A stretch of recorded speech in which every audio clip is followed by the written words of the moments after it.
Today we discuss about the totality of symptom. Totality of symptoms में अगर definition की बात करें तो हैनीमन सर ने जो डेफिनेशन दी है टोटलिटी ऑफ सिम्टम की, वो क्या है? The symptom are outwardly reflected picture of internal essence of disease that is the affection of vital force. Symptoms जो है ना, symptoms are outwardly reflected picture. Symptoms क्या है? बाहर रिफ्लेक्ट हो रहा है, बाहर आउटवर्डली रिफ्लेक्ट हो रही है पिक्चर किसकी? Internal essence of disease. जो डिसीज़ है वो बाहर रिफ्लेक्ट हो रही है, उसी को क्या कहते हैं? सिम्टम्स। जो कि किसका डिफ्लेक्शन हो रहा है? वाइटल फोर्स का। किसका अफेक्शन है? वाइटल फोर्स का।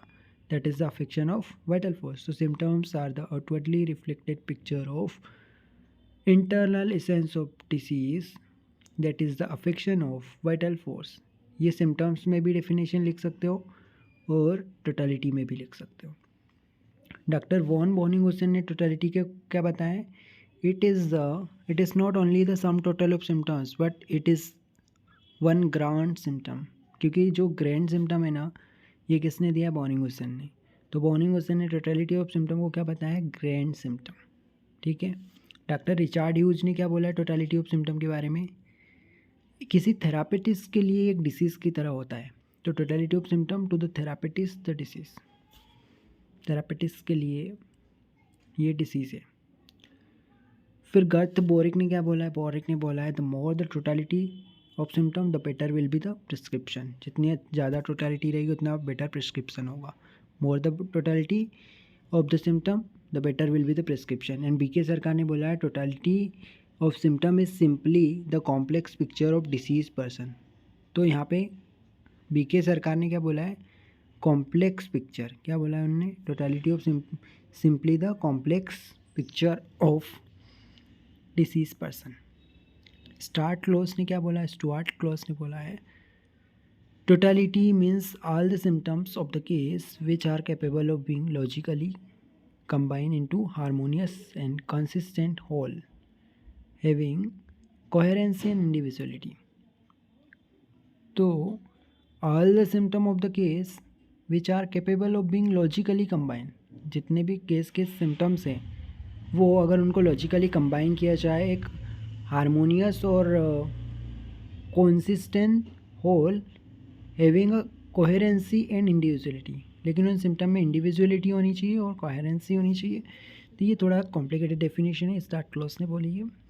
बाकी अपन को मेन डेफिनेशन में डॉक्टर हैनीमन के अकॉर्डिंग और डॉक्टर वॉन बोनिंगहुसेन के अकॉर्डिंग लिख सकते हैं। बोनिंगहुसेन सर ने ग्रैंड सिम्टम बोला, बीके सरकार ने कॉम्प्लेक्स पिक्चर बोला, बोरिक सर ने जितनी ज़्यादा टोटलिटी होगी उतना बेटर प्रिस्क्रिप्शन होगा। एच ए रॉबर्ट ने बोला totality is concrete form of which stand forth as an individuality. तो कॉन्क्रीट फॉर्म बोला है। एच ए रॉबर्ट ने क्या बोला है? Concrete form which stand forth as an individuality recognisable by anyone who is familiar with the symptomatic form and lineaments of the drug and disease. इसका importance क्या है? Totality of symptoms का important क्या है? During the process of case taking when a physician tries to get the complete picture of the disease he will find himself in a pile of symptoms. बहुत सारे symptoms मिलते हैं जब वो complete picture ढूंढने की कोशिश करता है। तो ईच एंड एवरी सिम्टम को कलेक्ट तो किया है पर उसमें सारा कुछ इंपॉर्टेंट तो नहीं है। ठीक है, डायग्नोसिस के लिए या प्रिस्क्रिप्शन के लिए सब कुछ इंपॉर्टेंट नहीं था। तो this entire collection of symptom that the physician find in a patient immediately after a case taking can be called a numerical totality. जितने भी सारे टोटल मिल गए सिम्टम्स उसको न्यूमेरिकल टोटलिटी कहेंगे या क्वांटिटेटिव टोटलिटी कहते हैं। और उनमें से जो प्रिस्क्रिप्शन में काम में आएंगे उसको क्या कहेंगे? Quantitative totality. ठीक है। तो जैसे इन्हें यहाँ पे बताया कि फ़ोटोग्राफ है किसी पर्सन की अगर बनानी है तो उसके लिए क्वांटिटेटिव या न्यूमेरिकल टोटलिटी जो है, compare a photograph of person with numerical or quantitative totality because the photograph contain all the feature essential lines curves that the person, ठीक है, द सेम पर्सन की जो लाइंस हो गई या वो कर्वेचर हो गई ये सब उसमें फ़ोटोग्राफ में रहता है। तो उसको क्वांटिटेटिव बोला। फोटोग्राफ से उन्होंने कंपेयर किया है। और जो पोर्ट्रेट बनाना है वो अपन क्वालिटेटिव और टोटलिटी से बना सकते हैं। तो टोटलिटी दो प्रकार की होती है, क्वालिटेटिव और क्वांटिटेटिव। क्वालिटेटिव वो होती है जिसमें अनकॉमन पिक्यूलियर सिम्टम होते हैं, और क्वांटिटेटिव वो होगी जिसमें कि कॉमन सिम्टम के बेस पे न्यूमेरिकल टोटलिटी भी कहलाती है वो। तो जो क्वालिटेटिव है उससे अपन प्रिस्क्रिप्शन देंगे, और क्वांटिटेटिव के बेस पे अपन क्या करेंगे, केस को मैनेज करेंगे। 4 जगह से अपन totality of symptom find out कर सकते हैं, पेशेंट से, उसके रिलेटिव से, फिजिशियन खुद, और लेबोरेटरी इन्वेस्टिगेशन। पेशेंट खुद बताएगा, वो सब्जेक्टिव ऑब्जेक्टिव दोनों तरीके के सिम्टम हमें प्रोवाइड करेगा। रिलेटिव्स एंड अटेंडेंस जो है वो भी हमें दे सकते हैं टोटलिटी, ठीक है, वहाँ से अपन को मिल जाएगा। तो रिलेटिव्स बता देंगे, और फिजिशियन खुद फाइंड आउट कर लेगा, ठीक है, अपने ऑब्जर्वेशन के बेस पे। और लेबोरेटरी फाइंडिंग्स, एक्सरे, सोनोग्राफी, इन सब से।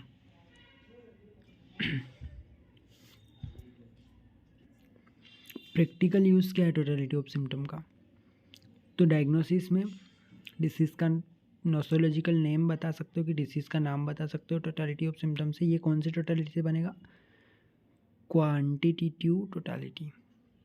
थेरापेटिक पर्पस के लिए, यानी कि अपन क्या कर सकते हैं, इससे ट्रीटमेंट दे सकते हैं। PQRS सिम्टम जो होते हैं क्वालिटेटिव टोटलिटी, उसके बेस पे प्रिस्क्रिप्शन दे सकते हो।